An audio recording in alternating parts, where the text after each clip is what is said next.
Dead America, the Second Month, The Texas Panhandle, Part 1. Written by Derek Slaton. Narrated by Aaron Smith. Chapter 1. Rebuild Day 12. Day 0 plus 42. The sun peeked through the blinds of the cramped office trailer, illuminating the desks and now meaningless paperwork strewn about them. The light was enough to pierce Jackie's closed eyes, and she groaned, raking her nails through her faded purple hair. She hadn't been getting a very good rest on the floor anyway, but it was better than the previous few weeks she'd spent out in the middle of nowhere. After her close encounter on the night all of this end-of-the-world madness began, Jackie had fled civilization with her bass player Ethan and the sound guy from the bar they'd been scheduled to play at, Alonzo. She glanced over at their sleeping forms, the light not fazing them in the slightest. She sighed, sitting up.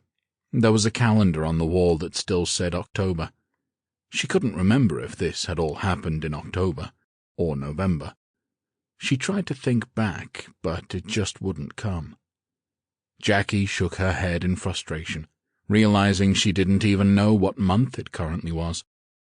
She assumed it was getting close to December because the weather was getting cold, a fact made painfully clear as the blanket that had been covering her slid down to her waist. She chuckled in spite of herself as she pulled the blanket back up, wrapping it tightly around her. The date didn't matter anymore. No tour dates to get to, no bills coming due, no family events that she had to come up with an excuse to miss. The only thing that mattered now was living another day. This sounded great in theory, but it was becoming more and more difficult.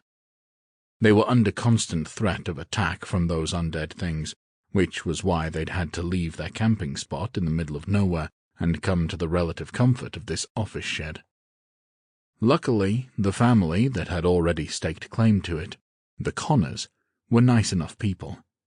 Betty, Carl, and their teenage son Ed had been hesitant at first, but once they realized they didn't have to share food, they were okay, even welcoming to the extra people.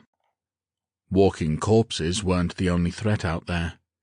Jackie finally pulled herself up, walking as quietly as she could across the office to their stash of food, if you could call it that. The portions were running low, maybe a couple days' worth left. The water was plentiful at least, with the snow the previous week. Sample complete. Ready to continue?